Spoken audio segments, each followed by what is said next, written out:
नमस्कार। आज के लेक्चर में एमसीक्यूज चैप्टर त्रिभुज कक्षा 10। तो यहाँ पर हम समरूप त्रिभुजें थेल्स प्रमेय पर आधारित जो है एमसीक्यू करेंगे। किस तरह के हो सकते हैं आइए हम डिस्कस करते हैं और सीखते भी हैं। पहला, सभी वृत्त डैश होते हैं, सर्वांगसम समरूप दोनों, यानी सर्वांगसम भी और समरूप भी, इनमें से कोई नहीं। तो थोड़ी इस पर बात कर लें। सर्वांगसम सर्व अंग सम, यानी सर्व अंग सम, सम इन समान, समरूप यानी कि समान रूप। देखिए अब वृत्त है, कोई इसकी त्रिज्या नहीं दी हुई, तो वृत्त इस तरह का भी हो सकता है, वृत्त इस तरह का भी हो सकता है। अब देखिए क्या इनका रूप समान है? बिल्कुल समान है, रूप इसका एक जैसा है, दोनों वृत्ताकार है, इसलिए ये समरूप तो है ही। सर्व अंग सम, क्या इनके सभी अंग समान है? क्या इनके सभी अंग समान है? नहीं, इसकी त्रिज्या अलग है, इसकी त्रिज्या अलग है। तो इसका मतलब क्या है? ये सर्वांगसम तो नहीं हो सकते सभी, कुछ तो हो सकते हैं लेकिन सभी नहीं हो सकते। तो इसलिए इसका आंसर कौन सा है? समरूप। समरूप तो ये क्या होंगे फिर? समरूप होंगे, सर्वांगसम नहीं होंगे। लेकिन अगर इनका दोनों एक जैसे हैं, दोनों का रेडियस बराबर है, तो वो सर्वांगसम भी होंगे और समरूप भी होंगे। आगे चलते हैं। सभी डैश त्रिभुजें समरूप होती हैं।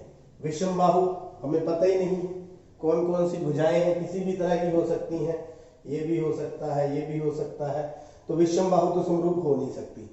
इसी तरह से समबाहु, समबाहु समरूप हो सकती हैं क्योंकि इनकी भुजाएं बराबर होंगी, भुजाओं का अनुपात भी बराबर होगा। समबाहु में प्रत्येक कोण कितना होगा? 60-60 का। कितना होगा?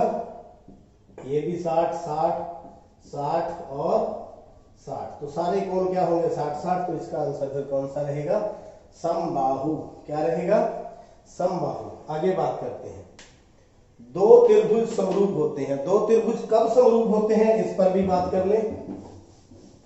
कौन कौन से नियमों के तहत हम इनको समरूप बोलते हैं? देखिए, ये मान लीजिए दो त्रिभुजें हैं ए बी सी, और ये हम ले लेते हैं डी ई एफ। ये समरूप होंगी त्रिभुज ए बी सी, समरूप होंगी डी ई एफ के कब?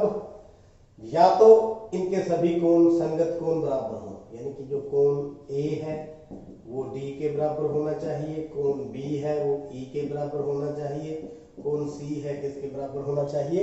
एफ के। या इनकी भुजाओं का अनुपात, यानी ए बी बटा में डी ई और बी सी बटा में ई एफ और ए सी बटा में डीपी, तो इनकी भुजाओं का अनुपात या कोण बराबर हो तो ये क्या होंगी? समरूप। तीसरा और होता है अगर दो भुजाओं का अनुपात और बीच का एंगल हो, लेकिन यहां देखते हैं क्या है? संगत भुजाएं बराबर हो? नहीं, बिल्कुल नहीं। संगत भुजाएं बराबर हो भी सकती हैं, नहीं भी। संगत भुजाएं एक ही अनुपात में, बिल्कुल, ये देखिए संगत भुजाएं एक ही अनुपात में। अगला, संगत कोण बराबर, संगत कोण बराबर वाले भी, मतलब ये दोनों कंडीशनें हो सकती हैं। तो क्वेश्चन का आंसर बी तथा सी जो दोनों में लिखा हुआ है, ये आंसर होगा डी, यानी बी और सी दोनों ही सही है। इनके कोण भी बराबर हो सकते हैं संगत, और भुजाओं का अनुपात भी समान हो सकता है। आगे चलते हैं। Question number 4। तो 4 के अंदर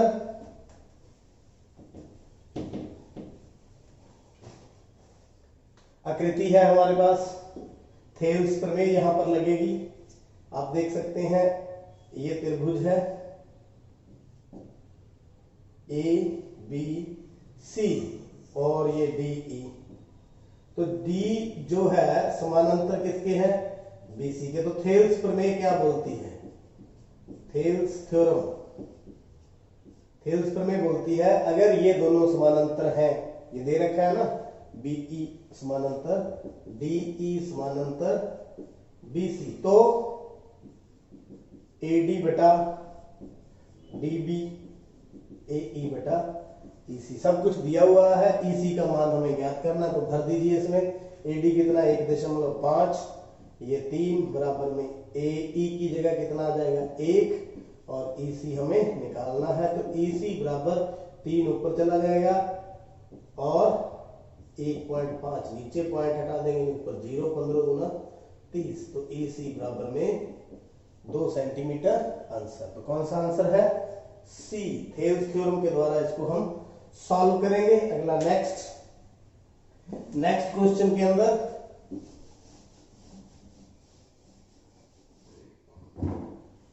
ये आकृति दी हुई है, हमें बताना है कौन सा सही है। क्या EF है जो समानांतर है इसके, क्या PE बराबर EF नहीं है, ये 3.9 है, ये 3.6 है, तो ये तो कट गया। अब समानांतर है या नहीं ये चेक कर लेंगे। अगर समांतर आ गया तो ये समरूप भी होंगी, इसका मतलब इसकी संभावना ज्यादा है। तो चेक करते हैं थेल्स प्रमेय का जो विलोम लेकर के EQ बराबर में PF बटा में FR, PF बटा में FR, तो 3.9 बटा में 3, 3.6 बटा में 2.4, क्या ये बराबर है चेक करते हैं। 39 बटा में 30, 36 बटा में 24, 10 ऊपर लगा दिया, दशमलव हटा के 10 नीचे, 10 से 10 कट गया, 12 दूना 24, 12 3 36, तो 3 10, 13 बटे 10 बराबर 3 बटा में 2, इसका मतलब बराबर नहीं है। बराबर नहीं है तो थेल्स प्रमेय का जो कन्वर्स है उसके अकॉर्डिंग ये भी समानांतर नहीं है, ये दोनों समानांतर। अगर ये बराबर आ जाता तो समानांतर होती, अब ये समानांतर नहीं है, तो आंसर कौन सा आ गया सी। आगे चलते हैं question number 6। Question number 6 ABC ABC, दूसरी कौन सी है DEF, DEF, तो कोण A 40, ये 40, B 80 और C 60। तो देखिए D 60 है, E 80 है और F कितना है 40। क्या ये है समरूप है? समरूप तो है, क्योंकि A कोण किसके बराबर है F के, कितना है 40, और B कोण किसके बराबर है E के, कितना है B और E 80 है, और कोण C किसके बराबर है D के, कितना है 60 है। तो इसी सीक्वेंस में लिखेंगे जो त्रिभुज है जो ABC है किसके समरूप है FED, त्रिभुज FED, जो A F के बराबर होगा, B E के बराबर होगा, C D के बराबर होगा। तो ये ढूंढे यहां पर ABC DEF नहीं है, FED और ABC के B में आ गया आंसर। किस में आ गया B में। बाकी देखो अलग अलग है, यहाँ DFE है, यहाँ FED है, यहाँ EDF है, यहाँ FED है, तो कौन सा आंसर सही है B। अब आगे चलते हैं क्वेश्चन नंबर 7 में क्या है AB बटा में EF, AC बटा में FD, BC बटा में ED। तो जो त्रिभुज ABC है वो किसके समरूप होगी? ये देखिए ये AB है, ये BC है, मतलब ABC यही पॉइंट होंगे। कौन से EF और D, EF और D, EF और D, तो कौन सा है EFD, EFD। देखो AFD यानी A के सामने E, B के F और इसके D, तो आंसर कौन सा हो गया D। उम्मीद है ये सिमेट्री के लिए आप इसको चेक करें, ये उल्टा हो जाएगा, ये भी उल्टा हो जाएगा, ये भी उल्टा हो जाएगा, आंसर कौन सा है इसके अंदर D। आगे है क्वेश्चन नंबर 8। ये आकृतियां हैं हमारे पास, A है, B है, C है, P है, Q है, R है। तो बताना है कौन सा सही है, मतलब समरूप बताना है कौन सा है। तो यहां अगर देखें तो जो कोण A है वो 80 डिग्री है, इसमें 80 कौन सा है P, इसमें 80 कौन सा है P। इसी प्रकार कोण B कितना है 70, इसमें 70 कौन सा है Q, इसमें 70 कौन सा है Q, इसमें C 30 है, कोण C बराबर 30, इसमें 30 कौन सा है R। तो कौन सी त्रिभुजें समरूप हुई आप देख सकते हैं, A P B Q C R. तो त्रिभुज ए बी सी सर्वांग सम किसके होगी, पी क्यू आर के, क्योंकि संगत कोण बराबर होने चाहिए। तो ए बी सी किसके, A B C P Q R, A B C किसके, पी क्यू आर के। तो ये खास ध्यान रखना है आप लोगों ने, ये जो संगत कोण बराबर होने चाहिए। दूसरा आकृति है, ये डीसी है, ए बी के समानांतर है, तो कोण ओ बी ए ये बताना है। आप ये देख सकते हैं, ये डी है, ये सी है, ये देख सकते हैं, ये ए है, ये बी है, ये 70 डिग्री। तो देखिए ये समानांतर है, तो ये क्या बन गया, जेड। क्या बन गया, जेड। मतलब कौन से कोण हो गए, एकांतर। तो एकांतर कोण कौन से होते हैं, बराबर। तो जो ओ बी ए है, ओ बी ए वो कितना हो जाएगा, 70 डिग्री। ये 70 है तो ये भी कितना होगा, 70 डिग्री। तो बिल्कुल भी इसमें उलझने की जरूरत नहीं है। यहाँ ओ बी ए है ये वाला कोण, तो कौन सा होगा, 70। इसमें ओ ए बी भी पूछा जा सकता है, लेकिन इस क्वेश्चन में जो आंसर कौन सा रहेगा, 70 डिग्री। अगला नेक्स्ट क्वेश्चन में हमारे पास क्या है, दो त्रिभुजें हैं, एक तो ए है, बी है और सी है, डी ई एफ है, डी ई एफ। तो ए कितना है, 80 डिग्री, 2.5 और ये 3, ये भुजा हमें मालूम नहीं है। ये 6 सेंटीमीटर, ये 5 सेंटीमीटर और ये 80।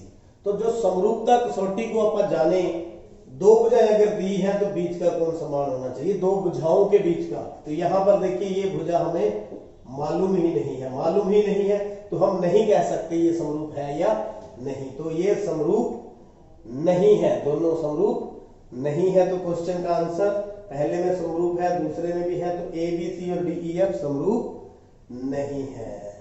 अगर ये वाला जो यहां 3 दिया हुआ है यहां होता तो हम समरूप कह सकते हैं, क्योंकि 2.5 गुना 5, 3 दूनी 6, दोनों के बीच का कोण 80। तो SAS नियम के द्वारा ये सर्वांग सम हो जाना था, परंतु इस क्वेश्चन के अंदर ये समरूप नहीं है। आगे बढ़ते हैं। दो त्रिभुजें हैं, ABC और DEF, यही ले लेते हैं, ABC और DEF। समरूप होगी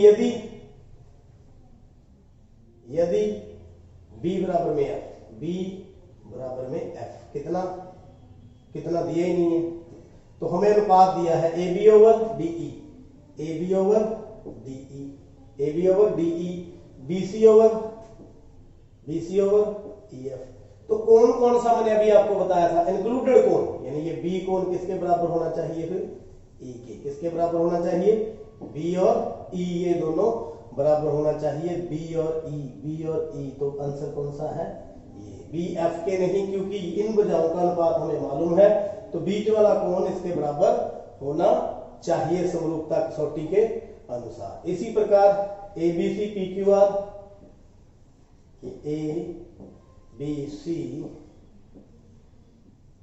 PQR, तो ये दोनों समरूप हमें दी हुई है। मतलब A P के बराबर है, B Q के बराबर है, C R के बराबर है। तो Q कोण कितना है, 45 डिग्री, तो B कितना होगा, 45 डिग्री। तो आंसर हमारा कौन सा हो गया, C, क्योंकि संगत कोण बराबर होना चाहिए। ये B किसके संगत में है, Q के, तो आंसर इज C। आगे इसी तरह का है, ABC है, PQR है, BC बटा, अगर ये समरूप है, समरूप दी हुई है, तो AB बटा PQ, संगत भुजाओं का अनुपात समान होगा, BC बटा में QR, AC बटा में PR। तो ये हमें कंडीशन दी हुई है।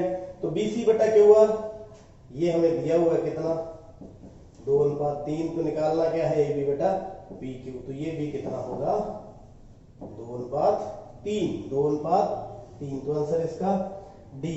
आज जो हमने MCQ किए हैं वो थेम्स प्रमेय और समरूपता कसौटी को लेकर के किए हैं। उम्मीद है आपको पसंद आए होंगे। ये था पहला भाग। तो दूसरे भाग के अंदर हम अलग तरह के क्वेश्चन करेंगे, वो भी त्रिभुजों से संबंधित होंगे। उन्हें देखने के लिए आप चैनल को सब्सक्राइब करें। आपका बहुत बहुत